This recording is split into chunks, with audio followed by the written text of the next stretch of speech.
사람이 살면서 근심 걱정을 안 하고 살 수 있는 길을 찾을 수 있을까? 우리 보통 이런 소리를 많이 듣습니다. 참 걱정이야. 저 사람 참 걱정이라고.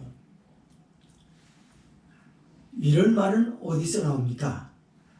부모가 자식에 대한 걱정, 친구가 친구에 대한 걱정, 자식이 부모에 대한 걱정, 이 근심 걱정은 어느 누구나 대상이 없이 말할 것도 없이 누구든지 근심 걱정거리를 주는데 한 몫을 감당하고 있습니다.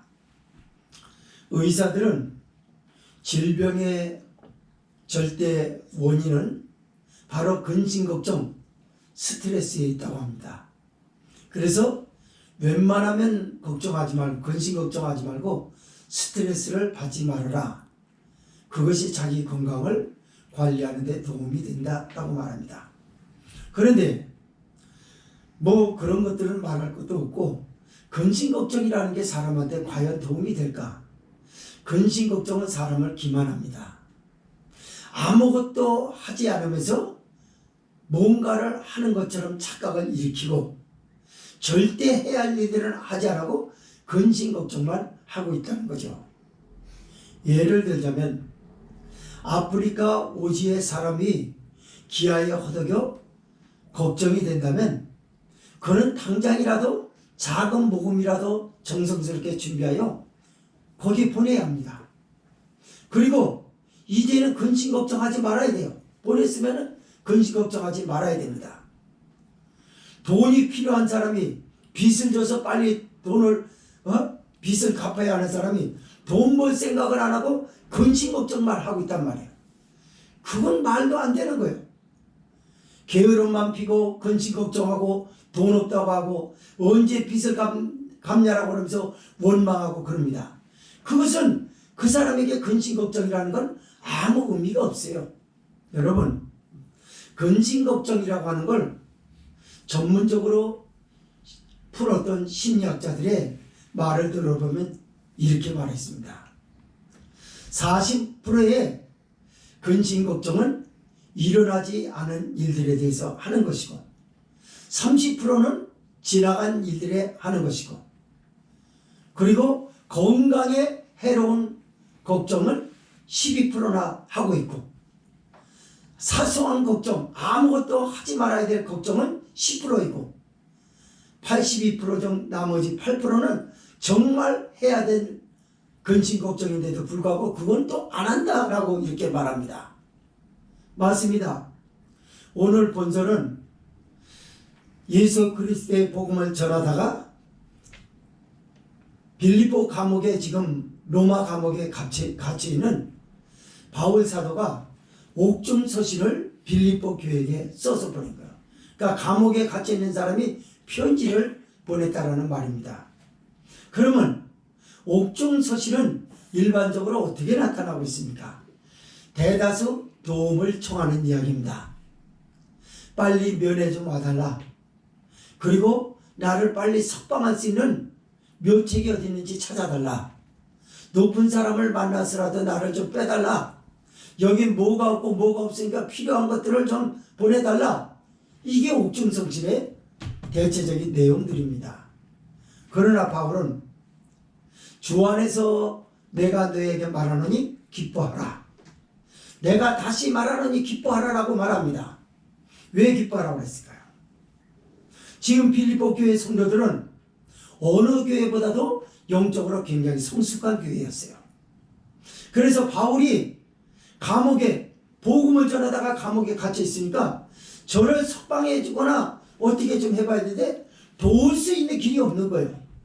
정말 필요한 근심 걱정을 하고 있습니다. 그런데 바울은 그럴 수 있는 빌립보 교인들에게 이런 편지를 보낸 거예요. 빌립보 교회 성도들이여, 주 안에서 기뻐합시다. 의를 위하여 핍박을 받은 자는 복이 있나니라고 했습니다. 저는 의를 위해서 핍박을 받았습니다. 내가 기뻐하는데 당신들이 기뻐하지 않을 까닭이 뭐에 있습니까? 마치 그러는 것과 같이 기뻐하라고요. 그리고 오히려 신앙생활하는데 나처럼 무고하게 오해를 받고 핍박을 받는다 할지라도, 여러분이 재산상의 큰 손실을 입는다 할지라도, 영혼의 큰 상처를 받는다 할지라도 거기에 동요되지 말고 낙심하지 말고 신앙에 실족하지 말고 서로 관용하십시오. 예수님의 강림이 곧 가까이 왔습니다. 여러분이 근심 걱정하고 싶은 생각이 정말 있다 그러면 오직 모든 일에 감사함으로 하나님께 기도를 아뢰십시오. 그러면 하나님의 평강이, 모든 사람의 지각에 뛰어난 하나님의 평강이 그리스도 예수 안에서 근심 걱정에 날뛰고 있는 여러분들의 마음과 생각을 지켜주실 것입니다. 그러면서 이런 내용을 냈어요. 정말로 형제들아 라고 합니다. 정말로 형제들아가 아니라 정말로 형제들아 그래요.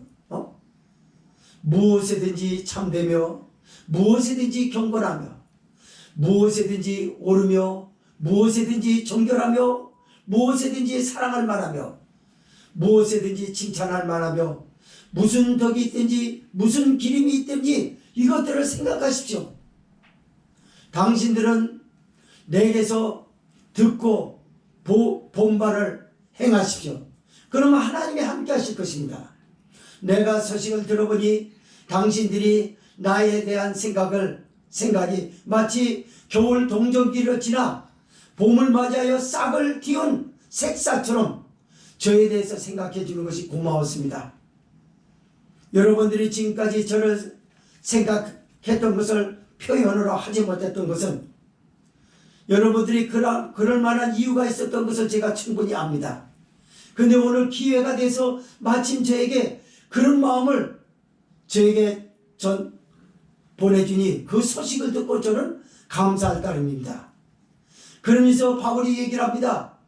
제가 여러분 중에 편지하는 것 중에 오해하지 않기를 바랍니다. 여러분들이 어려움에 처해 있는 예루살렘 교회를 도우느라고 헌금을 한 걸 내가 압니다. 그리고 다시 시작해 주셔서 고맙습니다. 그러나 나는 궁핍함에서 말하는 것이 아닙니다.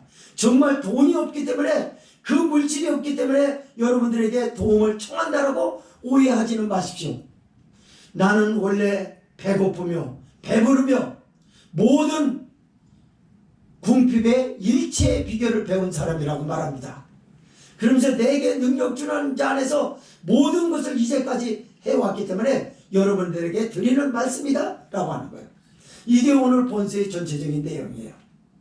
오늘 이 말씀을 통해서 말씀 두 가지로 나눠보면서 믿음의 사람이 해야 될 것이 무엇인지, 믿음의 사람들이 가져야 될 마음가짐이 무엇인지, 믿음의 사람들이 세상 앞에 보여줘야 할 삶이, 교회 앞에서 보여줘야 할 덕목이 무엇인지를 구체적으로 이 말씀을 두 가지로 나눠서 보고자 합니다.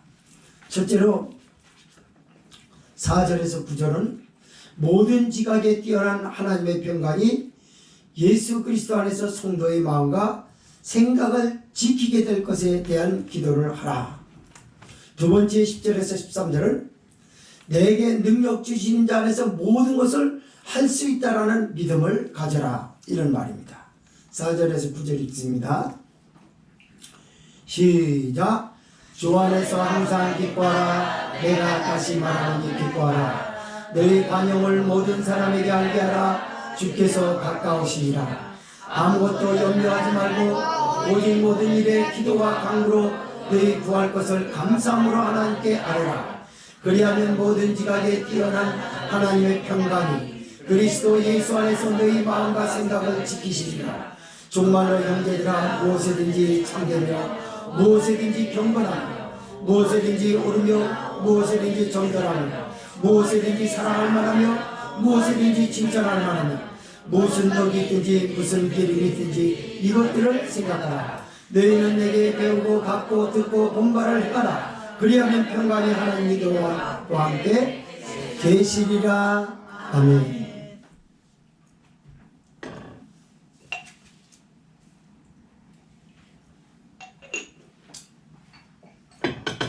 제가 서론에서 아까 그런 말씀을 드렸죠. 대체적으로 옥중서신은 도움을 청하는 내용들이에요.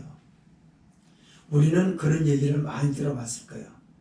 칫솔이 필요하다, 돈이 필요하다, 먹을 것이 필요하다, 뭐 옷이 필요하다. 그러면서 옥에 갇혀 있는 사람은 항상 도움을 청하거든요.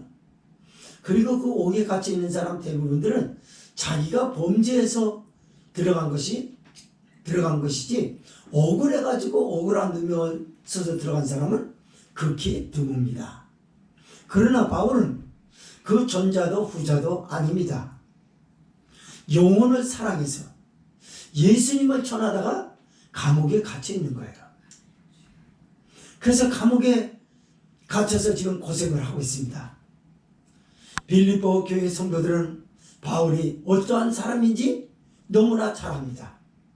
그 사람에게 배웠던 것이 많고 들었던 복음이 많고 예수님 다음으로 훌륭했던 사람인 것을 너무나 잘 압니다.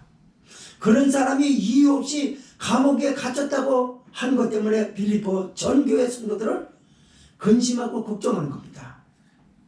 우리가 과연 도울 수 있는 길은 없을까? 높은 사람이라도 세상 말로 높은 직위에 있는 사람이라도 찾아가가지고 사정을 해서 이만저만하니 억울하게 감옥에 들어간 것 뿐이니까 좀 내주십시오. 저 사람이 사기를 쳤습니까? 도적질을 했습니까? 강도짓을 했습니까? 무슨 범법자이기랍니까? 왜 저 사람을 잡아뒀습니까? 내달라고. 그러나 묘책을 찾아볼 수 있는 길이 없어요. 그 당시에 법적으로 상당히 중차대한 세계적 영향력을 행사했던 로마 감옥이라는 것에 대해서 더더군다나 빌립보 교회 성도들은 할 게 없었습니다. 한숨소리가 마치 옥에 있는 바울에게 들려지는 것처럼 그들의 근심 걱정은 아주 그야말로 성숙했습니다. 그 소식을 들었어요. 그러자 바울이 펜을 듭니다. 무슨 마음으로 펜을 들었을까요? 마음 아픈 걸 억지로 누르려고 했을까요? 우리는 이걸 잘 알아야 합니다. 성경은 거짓이 없습니다. 1.1핵이라도 변함이 없는 말씀입니다. 그렇기 때문에 바울은 꾸민 것이 아닙니다. 오히려 남들이 시험 들까봐 자기가 힘든 걸 힘든 표현을 하지 않으려고 하는 그 말이 아니에요. 의의를 위하여 핍박을 받은 자는 저희가 복이 나니 천국이 저희의 것이며 예수님이 산상복원에서 그런 설교를 하셨어요. 바울은 지금 하나님 나라 천국이 임한 것입니다. 빌립보 교회의 성도들이 알 수 없는 기쁨을 그는 맛보고 있어요. 그래서 성령이 주셨던 그 기쁨을 가지고 펜을 지금 든 것입니다. 마치 빌립보 교회 성도가 곁에 있는 것처럼 이야기하고 싶은 내용을 아낌없이 쓴 거예요. 주 안에서 기뻐하라. 내가 다시 말하노니 기뻐하라. 아멘. 할렐루야. 아멘. 여러분 신앙생활하면서 의를 위하여 핍박을 받는 자는 복이 있다라고 하는 놀라운 축복을 기독교인들이 지금 받지를 못하고 있습니다. 이유는 핍박을 받는다라고 하는 그 자체가 너무 억울하고 부당하다고 생각하기 때문에 성경적으로는 맞아도 우리에게 가르쳐주는 건 맞긴 맞지만 현장감은 없어 보인다고 말이에요. 현실은 그렇지 않다는 거예요. 그래서 핍박을 받는 걸 원하지 않아요. 오히려 어떤 데 정당한 핍박인데도 불구하고 하나님의 이름을 빙자하고 주님의 이름을 빙자하고 해서 싸우려고 덤벼들고 하는 일들이 얼마나 많습니까, 여러분? 오늘 성령이 저희 교회에게 이렇게 말씀하십니다. 주 안에서 기뻐하라. 다시 말하노니 기뻐하라. 기쁨을 찾으시기 바랍니다. 왜 이 기쁨이라는 거 우리는 지금 대대어 보는 것입니까? 기뻐하지 못하면은 당장이라도 안개처럼 밀려들어오는 근심, 걱정, 불안이, 공포가 곧 먹구름처럼 몰려올 수도 있다라고 하는 것을 여기서 넌지시 알 수 있는 것입니다. 바울은 이렇게 말합니다. 너희 관용을 모든 사람에게 알게 하라. 주께서 곧 가까이 하시리라 라고 말씀합니다. 여러분 무슨 말입니까? 관용은 사람들에게 알게 하라고 그래요. 기뻐하라고 말하더니 관용은 서로 알게 하라고. 그 관용이라는 게 뭘까요? 서로 관심을 가져주고 위로해주고 격려해주라는 그 말로 그치는가요? 아닙니다. 환경을 관용하라는 거였어요. 바울이 환경을 관용한 것처럼. 맞습니다. 의를 위해서 핍박을 받은 걸 왜 이렇게 했냐고 그러지 말고 하나님이 내게 주신 것이라고 생각하고 받으라는 것입니다, 여러분. 왜 바울은 빌립보 교회 성도들에게 이런 편지를 썼을까요? 빌립보 교회 성도들은 영적으로 수준이 있는 사람들이 있어요. 질적으로 성숙한 사람이었습니다. 어느 교회보다 영적 수준이 높은 교회가 빌립보 교회예요. 그래서 빌립보서를 쭉 읽게 되면요, 굉장히 수준 있는 내용들이 여기 쭉 나와요. 모든 무릎을 그리스도 앞에 꿇게 하셨느니라 등등. 예수 그리스도가 하나님의 영광의 보좌를 버리시고 낮고 천한 자로 오셔서 십자가에 죽으시기까지 우리를 사랑하셨다는 표현을 가장 진하게 하는 것이 빌립보서 말씀이거든요. 맞습니다. 그래서 핍박을 관용하라는 거예요. 왜요? 주께서 곧 가까이 하시리라. 예수님이 강림하여 오실지도 모른다 그 말입니다. 오늘 새벽 예배 때 말씀을 드렸던 것처럼 종말론적 삶을 말하는 것입니다. 네가 당장에 힘들다라고 해서 기독교인이라고 하는 걸 내세우면 의 때문에 의를 위해서 핍박을 받을 수 있겠지만 그 핍박은 축복인데 그 축복을 네가 피하려고 힘이 되니까 피하려고 얼마나 드냐. 그러나 너는 잘못 생각하고 있다. 종말적 삶을 내게서 그 잣대를 들여다 대지 않는다면 너는 아직도 안일하게 그렇게 살 것이다.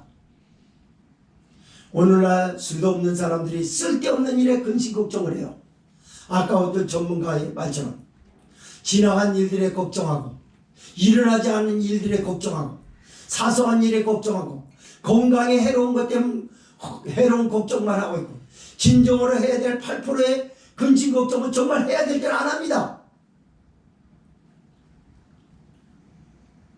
사람들이 불행해지는 원인 중에 하나가 뭐냐면 걱정거리 때문에 그래요. 내가 삼시세끼 밥 먹고 산다라는 감사함을 잃어버릴 때는 언젠가요? 브라운관이 그렇게 만들어놔, TV가. 그래서 TV를 토요일 날은 보지 말라는 거예요. 웬만하면. TV에 잘 사는 가정 얘기 나옵니다. 어떤 부자의 가정 얘기가 나옵니다. 상대적으로 나는 빈곤에 처해 있다고 느껴지는 거예요. 어떤 남자가 어떤 아내에게 잘했는데 우리 남편은 못하는 것 같고 못해서 서운한 것 같고 괜히 기분이 괜시리 나빠지고 왜 그렇게 삽니까? 토요일 날은 주님과 함께하고 그런 걸 멀리하고 하나님의 말씀과 함께하고 하나님과 함께하는 삶으로 했다가 주일날 그 마음을 표출해야 되는데 근심 걱정을 다 스스로 떠안아요. 그리고 자기 스스로 불행해집니다. 언제부터 그러냐? 그날 그랬어요. 그날. 누가 그랬냐? TV가 그랬어요. 왜 항상 그 실수를 해야 됩니까? 그래서 저는 그런 내용 남의 부부 얘기 나오는 거 그거 잘 안 봐요. 남의 가정사 저기 하는 거 나는 안 봐요. 나 우리 저 집사람 보고 다른 데 들으라고 그래. 아 우리가 보는데 왜 다른 데 들으라고 그러냐 그래. 그냥 무대뽀로 그냥 다른 데 들으라고. 그리고 어떤 데 리모컨도 뺏고 그래 내가. 그러면서 나는 격투기 보고. 격투기가 차라리 나요. 아니 목사님 그 남자들의 세계고 여자들은 그런 재미있는 알콩달콩한 얘기 있잖아요. 알콩달콩한 얘기로 끝나야지. 그러면 그 현실적이지 않는 걸 왜 현실로 받아들여가지고 우리 가정에다 그 잣대를 들이다 대냐. 그래서 갑자기 없는 가정이 되고 갑자기 나는 불행한 사람이 되고 왜 그렇게 만드냐. 그것 때문에 하지 말라는 거예요 여러분. 저는요 이혼한 가정 이야기 듣기 싫어요. 자녀가 말썽을 피워가지고 저기 한 거 그거 왜 봐야 됩니까 우리가? 건설적인 걸 보시라고요. 건설적인 걸. 그거는요 다 우리에게 쓸데없는 근심 걱정을 가져다 주는 것들이에요. 그래서 미국에는요 오래전부터 TV로 뭐라 그러냐 몸통구리 박사라고 그랬어요. 몸통구리 박사. 그 앞에 가면 사람들이 몸통구리가 된다. 본서로 돌아갑니다.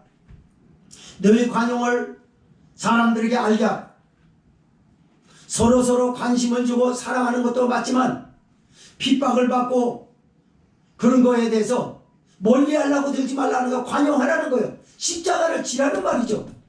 예수님이 가까이 곧 가까이 오시 정말로 형제들아 무엇이든지 참되며 무엇이든지 경건하며 무엇이든지 오르며 무엇이든지 정결하며 무엇이든지 사랑할 만하며 무엇이든지 칭찬할 만하며 무슨 덕이 있든지 무슨 기림이 있든지 이것들을 생각하라. 무슨 말일까요? 무엇이든지 참되라는 게 뭐예요? 허황된 생각을 버리라고 말이에요. 네 생각에서 헛된 것을 버리고 거짓말을 하지 마라. 그리고 남한테 보여주기 말하지 마라. 여기 참되다라는 거 그걸 말하는 거예요. 남한테 예의상 말하지 마라. 네 마음에 있는 걸 말하라. 그 말을 해놔가지고 감당 못할 말이라면 차라리 삭혀라. 참된 것은 그걸 말합니다. 그리고 무엇이든지 경건하고라 그래요. 하나님의 사람으로 경건해야죠. 성경을 가까이 하고 기도를 가까이 하고 주의 일에 가까이 하고 주의 성전과 가까이 하고자 하는 관심이 온통 하나님 나라에 가 있으라는 말이죠. 그것이 경건함. 제가 심야 예배 때 성경 공부 때도 말씀을 드렸지만 하나님의 경건은 세상 도덕과 다르다는 건 여러분 꼭 알아야 합니다. 사탄은요 교묘한 방책으로 성도들을 함정에 빠뜨립니다. 뭐라고요? 도덕이 거룩이라고. 아니요. 하나님 앞에는 하지도 않으면서 거룩하다 그러면 세상에 거룩한 사람 찾아보면 많아요. 도덕적인 사람들 많이 있습니다. 도덕군자와 같은 사람이 있다 그 말이에요. 그러나 그 사람이 하나님과 함께하지도 않는데 누가 하나님과 함께하지는 않으면서 거룩하다고 말할 수 있겠습니까 여러분? 그러면서 무엇이든지 오르며라고 합니다. 무슨 말인가요? 하나님 앞에 옳다 인정함을 받고 교회에서도 필요한 사람으로 옳은 사람으로 인정을 받으라는 그 말입니다. 인정을 받으십시오. 그리고 무엇이든지 정결하며 순결하는 말이에요. 다섯 말로 말하자면 당신 순결이 된다. 정결해야 된다.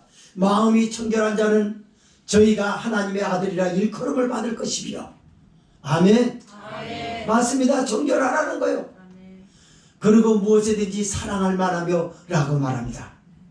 사랑 이야기는 사람과 사람 사이에서 사랑만 얘기하는 게 아니에요. 하나님의 사랑을 전제 조건은 아가페적 사랑을 여기서 말하고 있어요.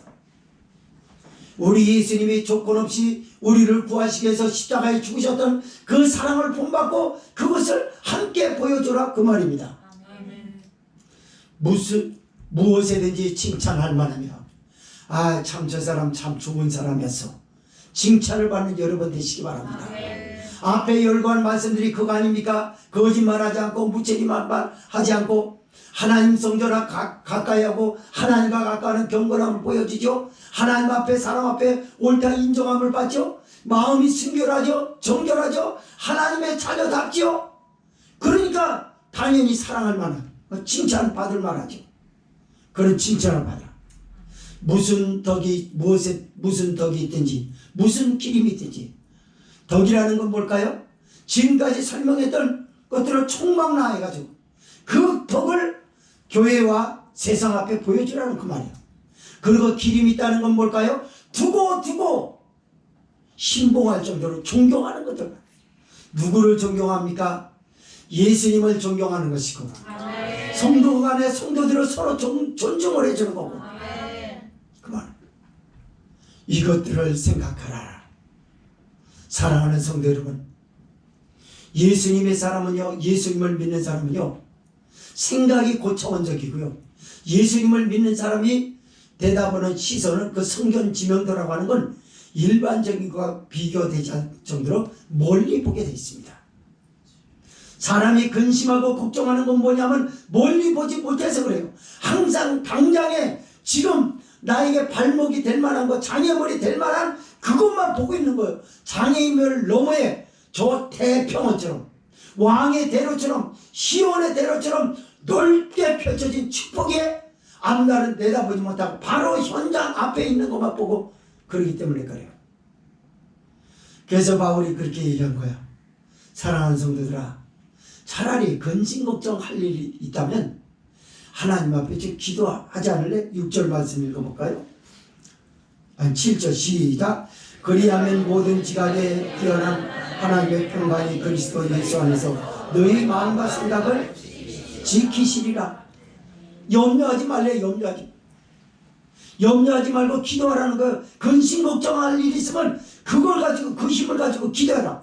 정말 저 사람 내 가족 때문에 걱정스러우면 그러면 걱정만 하고 있지 말고 걱정한 만큼 하나님 앞에 눈물로 기도만 해봐라. 그럼 하나님이 역사하지 않을까 그 말이에요. 그러면 모든 지각에 뛰어난 하나님의 평강이 그리스도 예수 안에서 너희 마음과 생각을 지키시리라. 마음과 생각은요, 항상 근심, 걱정, 불안, 두려움을 일으키는 감정 영역입니다. 기쁨을 일으키기도 하지만 대다수는 근심, 걱정, 불안, 공포만 일으켜요. 거기서. 그래서 마음과 생각이 안정되지 않으면요, 이렇게 어마어마한 사람, 나보고 어마어마하다는 좀 이상하려나? 어떤 어마어마한 사람도 그 떡대가 무색할 정도로 졸장부처럼 살아요. 자신감 없고 쪼그라들고 있고. 그거 왜 그럴까요? 마음과 생각을 지키지 못해서 그러거든요. 마음과 생각을 누가 지킨답니까? 요즘은요, 아주 오래전부터 심리치료라는 게 많이 발달이 돼 있어요. 그러나 심리치료가 마음과 생각을 안정되게 할 수 있을까요? 전부당 반부당합니다. 그걸 가르치는 사람들이 지 마음과 생각을 못 다스려요. 사람은요, 자기 마음과 생각을 다스릴 수 있는 사람은 없습니다. 마음과 생각은 하나님이 다스려줘야 돼요. 그래서 여기서 그러잖아요. 모든 지각에 뛰어난 하나님의 평강이 그리스도 안에서 너희 마음과 생각을 지키시리라. 할렐루야. 누구처럼 말입니까? 옥에 갇혀있는 지금 바울처럼. 바울은 왜 다른 사람과 같은 마음과 생각이 없을까요? 생각이 없는 사람이에요? 마음이 없는 사람이에요? 있습니다.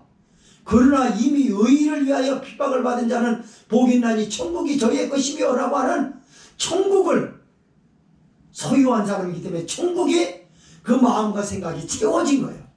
근심 걱정이 들어올 길이 없어요. 그래서 하나님 나라로 채워져 있기 때문에 그 마음속에서 생각 속엔 기쁨이 있는 거예요. 생각만 하면 그냥 막 기쁨이, 웃음이 절로 나, 희락이 넘치는 거예요. 그래서 그 희락을 지금 쓴 거 아닙니까? 주 안에서 기뻐하라고 말입니다.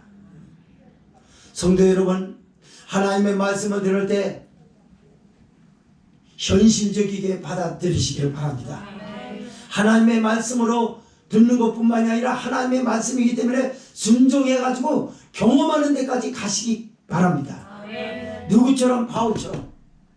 오늘도 지금 어딘가에는 누군가에게는 빌립보 감옥에, 로마 감옥에 갇히는 바울처럼 수금된 사람들이 있어요.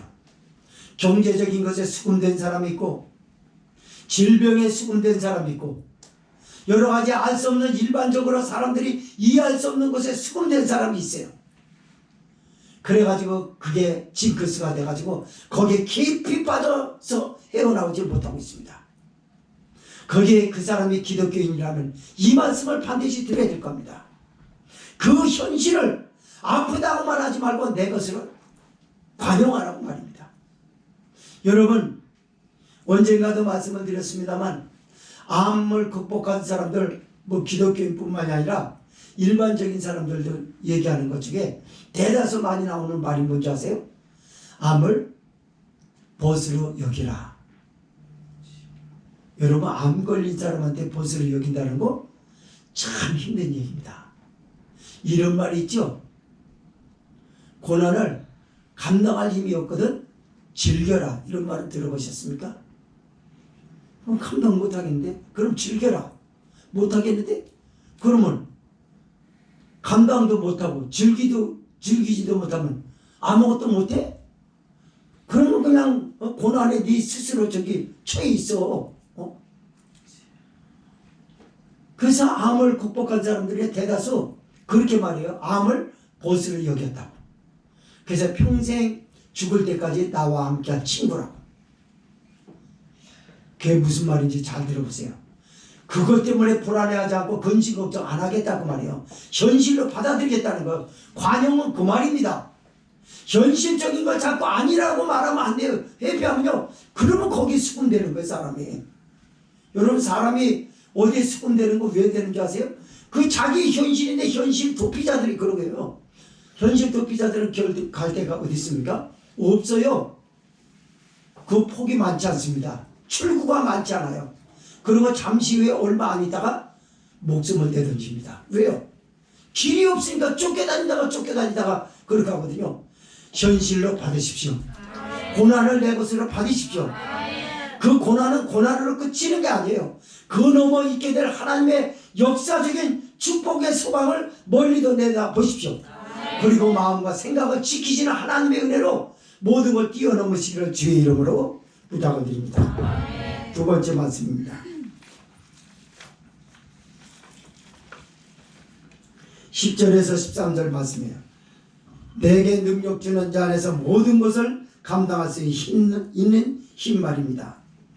자, 10절에서 9절에서 13절 있습니다. 시작. 너희는 내게 배우고 받고 듣고 본 바를 행하라. 그리하면 평강의 하나님이 너희와 함께 계시리라. 내가 주 안에서 크게 기뻐하면 너희가 나를 생각하던 것이 이제 다시 싹이 나니 너희가 또한 이를 위하여 생각은 하였으나 기회가 없었느니라. 내가 궁핍함으로 말하는 것이 아니라 어떠한 형편에든지 내가 자족하기를 배웠느니 내가 비천에 처할 줄도 알고 풍부에 처할 줄도 알아. 모든 일에 배부르며 배고픔과 풍부와 궁핍에도 일체의 비결을 배웠노라. 내게 능력 주는 자 안에서 내가 모든 것을 할 수 있느니라. 아멘. 바울이 말합니다. 당신들은 내게서 무엇을 배웠습니까? 또 내게서 받은 것은 무엇입니까? 본 것은 무엇입니까? 그대로 행하십시오. 그러면 여러분의 마음과 생각을 잔잔한 호수처럼 이끌어 주실 하나님의 평강이 여러분과 함께 하실 것입니다. 이 말이에요. 괜시리 근심 걱정하지 말라는 거예요. 그러면서 10절에 곧바로 내가 주 안에서 크게 기뻐하면 너희가 나를 생각하던 것이 이제 다시 싹이 나미니 너희가 또한 이를 위하여 생각은 하였으나 기회가 없었느니라. 이 말씀을 그때 당시 배경을 구체적으로 알아야 이 말씀을 그 배경을 모르면 이 말씀을 잘 모릅니다. 배경은 어떤 것이냐면 빌립보 교회가 예루살렘 교회가 어려움에 처할 때 헌금을 했었습니다. 그런데 여러 가지 사정이 생겨가지고 헌금이 뚝 끊겼어요. 그래가지고 뚝 끊겨가지고 하지를 못했어요. 그런데 다시 재개했다는 소식을 바울이 들은 거예요. 여기 잘 들어보십시오. 얼마나 심도 있게 이 말씀을 지금 다뤘는지. 그래서 빌립보서 말씀을 굉장히 깊이가 있다는 걸 말씀을 드렸어요. 여러분, 내가 주 안에서 다시 기뻐함은 너희가 나를 생각했던 것이 이제 다시 싹이 나미니. 자, 뭔 말인지 잘 들어보세요. 자, 헌금을 하다가 멈췄는데 안 했단 말이야. 그러다가 다시 시작했단 말이야. 요걸 얼마나 고차원적으로 얘기하는지, 부드럽게 이야기하는지 받는 사람이 참 미안할 정도로 그렇게 합니다. 무슨 말이죠? 마치 추운 동절기를 지나서 봄볕에 싹을 틔운 새싹과 같이 너희가 나에게 기쁨을 줬다 라고 합니다. 그러나 너희가 생각하던 것이, 나를 생각하였던 것이 이제 다시 싹이 났다는 건 뭐냐면, 다시 말하면 형편이 어려워서 그런 게 아니라 너희가 얼마나 그것 때문에 많이 고민했겠냐, 그걸 내가 다 안다 그 말이에요. 그러나 이제 기회가 그때가 딱 돼가지고 지금 했던 거 이것까지 안다라고 말합니다. 그러면서 빌립보 교인들에게 이걸 잊지 말라고 그래요. 내가 궁핍함으로 말하는 것이 아니라 어떠한 형편이든지 내가 자족하기를 배웠노니라고 말합니다. 교회에서 헌금 얘기를 합니다. 바울이 지금 이 빌립보 감옥에서 로마 감옥에서 성도들에게 전해줬던 이 편지를 우리가 잘 들어봐야 돼요. 지금 헌금 얘기를 했거든요. 성경 헌금 얘기입니다. 그래서 예루살렘 교회 하다가 중단하고 있다가 다시 시작하게 1년이 좀 넘었어요. 그래서 다시 1년 넘어서 시작을 하게 됐다는 거예요. 이게 바울에게 기쁨이 됐다는 거예요. 여러분, 바울과 이 성경 헌금은 아무 상관이 없습니다. 현실적으로 보자면 바울에게 보탬이 돼가지고 도와들어가는 게 아니에요. 바울이 무슨 말이죠? 감옥에 갇혀서도 기뻐할 수밖에 없는 걸 지금 말하고 있어요. 하나님 나라가 막히지 않았더니 참 놀라운 일입니다. 야, 여러분. 그러면서 빌립보 교인들 중에 순수한 사람 가운데 오해를 일으킬 수 있어서 헌금에 대한 분명한 신앙 척도를 얘기합니다. 내가 궁핍함으로 말하는 것이 아니다. 도움이 필요하기 때문에 도움 좀 주십시오 하면서 손을 벌리는 게 아니라 그 말이에요. 그래서요, 우리가 이런 걸 보면서 성령이 지금 교회에게 하시는 말씀을 드려야 돼요. 목회자인 나뿐만 아니라 성도들도 헌금에 대해서는 알아야 된다. 주의 종은요, 건축 헌금을 하든 무슨 헌금을 하든 성경 헌금을 하든지 간에 헌금을 강요하면 안 됩니다. 우리 이런 거 많이 봤어요. 우리 한참 은혜가 충만했을 때 나타나는 건데요. 성경적이지 않다는 거 딱 나와요. 뭐요? 1억 갈 사람 손 들으세요. 10억 갈 사람 손 들으세요. 여러분, 그거에서 성령의 역사를 많이 경험한 건 맞아요. 그러나 그게 성경적이냐라는 거죠. 아닙니다. 내가 궁핍함으로 말하는 것이 아니라라고 말합니다. 헌금을 반드시 해야 된다라는 성경적인 걸 강조하라는 말이죠. 어떤 강조? 신명기 16장 말씀입니다. 너희는 안식일에나 절기래나 나 요 앞에 나올 때 빈손으로 나오지 말고 예물을 가지고 나올지니 각종 11조와 헌물이라 이렇게 말씀하고 있어요. 구체적으로 11조 헌금과 각종 헌물이라고 얘기했어요. 감사헌금 기타의 모든 헌금을 표현한 걸 헌물이라고 말합니다. 그걸 가지고 나 여호와가 너희를 공수로 보내지 아니하였느니 내가 너에게 아무것도 안 주면서 뺏어가는 사람이 아니니. 쉽게 말하자면 이 말이에요. 현대 성경은 그렇게 되어 있습니다. 하나님이 너한테 뺏어갔냐? 이게 하나님의 말씀인가? 참 정말 한심하긴 합니다. 우리는 안 보니까 하든지 말든지 만화책을 만든지 마음대로 하라고 그래. 우리는 그거 안 받아들이니까. 맞습니다. 바울 사도가 얘기하는 건 굉장히 빌립보 교인들의 성도들이요, 우쭐되게 만들지도 않고 위축되게 만들지도 않고 그들의 신앙을 평정을 시켜주는 얘기를 하고 있어요. 나는 당신들 앞에 내가 할 수 없기 때문에 궁색한 가운데서 여러분에게 기뻐가지고 그렇게 말할 건 아닙니다. 여러분들은 하나님의 때에 하나님의 섭리 안에서 신앙으로 잘 보여줬습니다. 이것이 내가 아름답다는 말이고 이것이 하나님 앞에 영광이 됐기 때문에 하나님의 영광이라면 내가 기뻐하지 않을 무엇이 있겠습니까? 나는 이것 때문에 기쁩니다. 난 이것 때문에 여기에 갇혀 있는데 여기가 감옥이 아니라 나는 하나님의 나라입니다. 이 말이에요. 말하자면 이 말씀 안에서. 할렐루야. 맞아요. 그래서 하나님의 교회에 헌금하는 건요, 성도들이 잘 알고 해야 됩니다. 신앙인데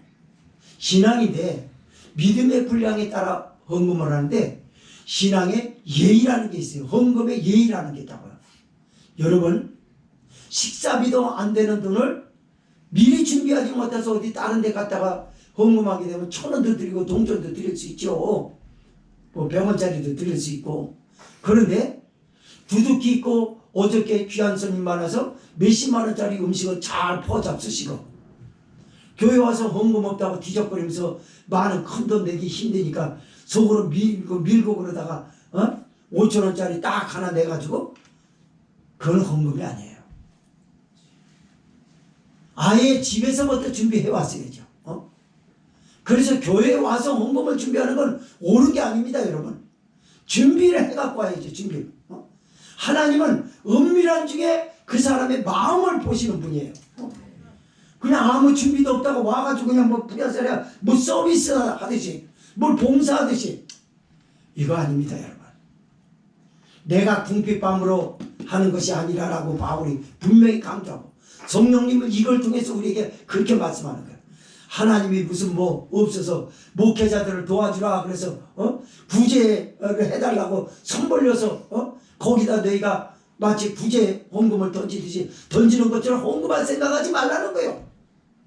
너는 하나님의 예수님 때문에 십자가의 은혜로 죄사함 받고 천국 백성이 됐다는 감사한 마음을 가지고 헌금을 했으면 됐다 이 말입니다. 그게 신앙이에요. 그러나 물질에 대한 예의, 신앙에 대한 예의를 지켜라. 네가 간밤에 10만원 더 먹고도 5만원어치를 더 먹고도 와서 헌금은 그 5만원짜리 나올까봐 무서워서 안으로 집어넣고 그것 때문에 고민되고 그래가지고 억지로 5천원짜리 어디서 빼가지고 1,000원짜리 몇 장 빼가지고 그러니까 그게 헌금이냐? 그건 헌금이 아닌 거예요. 12절의 말씀에 보면 내가 비천에 처할 줄도 알고 풍부에 처할 줄도 알아. 모든 일에 배부르며 배고픔과 풍부와 궁핍에도 일체의 비결을 배웠노라 라고 말합니다. 바울은요 지금 감옥에 갇혀 있는 것이 비천입니다. 거긴 배고픔입니다. 그러나 그 자리에서도 풍부할 줄 알았고 그 자리에서도 배부를 줄 알았어요. 이게 어떻게 가능한 것입니까? 내게 능력 주는 자리에서 모든 것을 감당할 수 있다는 신앙에서 나온 줄 믿으시기 바랍니다. 할렐루야. 13절 있습니다. 시작. 내게 능력 주는 자리에서 내가 모든 것을 할 수 있느니라. 아멘. 맞아요. 아까 말씀을 드렸던 것처럼요. 남과 비교해가지고 남보다 조금 낫다라는 것에 대해서 만족할 줄 아는 건 이건 세상이에요. 그리고 남과 비교해서 내가 뒤떨어졌다고 할 때 여기서 세상은 투기심이 일어나요. 그럼 믿음의 사람은요. 나보다 더 잘 돼가는 사람 보면 진짜 박수가 나옵니다. 그래가지고 은혜를 잘못 받은 사람은요. 여기 아주 그냥 꼬부라진 뭐가 들어가 있어요. 그래가지고 남이 잘 되면 배가 아파 그냥 미치겠는 거야. 누구 차 좋다 그러면 아 그 차 사고 제일 많이 난대. 그 차는 급발진 사고 제일 많이 난대요. 화재도 잘 난대요. 그거 타면 큰일 난다고. 그거요 걱정해 주는 거 아니에요. 난 배가 아파서 이 배지가 아파가지고 이 꼬부라진 걸 갖다가 남한테 쑤셔서 들쳐버리는 거야. 그 차 타지 말라고. 나하고 똑같은 차 타라고. 어떤 지도자처럼 저 북한의 수준과 맞추자고 하는 것처럼 그건요 아주 못된 놈의 신보입니다. 여러분. 어쨌든 바울은 내게 능력 주는 자리에서 모든 것을 감당할 수 있다고 말합니다. 무엇을 말입니까? 지금 전체적으로 설명했던 것. 혹시라도 이 바울이라고 하는 사람 여러분보다 낫고 훌륭한 지도자 있기 때문에 했다라고 생각하시면 큰일 납니다. 내 안에는 예수님께서 성령으로 오셔서 나와 함께 하사 하나님의 영광을 이할 일이라면 주저없이 힘을 주시고 감당할 수 있는 힘을 주신 분이 바로 하나님이십니다. 지금 이걸 얘기를 하는 거예요. 사랑하는 성도 여러분, 내게 능력 주는 자리에서 모든 것을 하시기를 바랍니다. 지금 힘든 자라고 해서 한탄하지 마십시오. 감당할 수 있는 은혜를 하나님 앞에 받으십시오. 그리고 믿음으로써 여러분이 힘든 자라고 하는 저 너머의 축복의 소망까지 보는 눈이 열리시기를 주의 이름으로 부탁드립니다. 지금 이게 성령이 교회인 저와 여러분에게 주시는 결론이었어요. 이거야말로 걱정 없이 살 수 있는 비결이라는 것입니다. 아무쪼록 앞으로 우리가 어떤 일을 만날지 몰라요. 근심 걱정 너무 하지 마시고 하나님의 은혜로 사십시오. 하나님을 의지하지 않으면. 그리고 TV로 줄이십시오. 쓸데없는 거. 남의 가정사 같은 거 그거 크게 그렇게 호기심 가질 필요 없어요. 그거 봐서 뭐하게.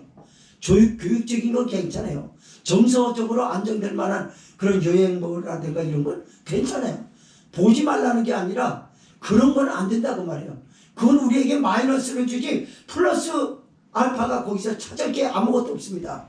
다 마이너스 나요. 보고 나면 화가 나고 보고 나면 나는 불의정이 있고, 보고 나면 나는 꽤 괜찮아, 아까만 해도 괜찮은 것 같은데 나처럼 비굴한 사람 없고, 잘못하면 하나님도 원망해요. 그리고 신앙에 좀먹게 됩니다. 그게.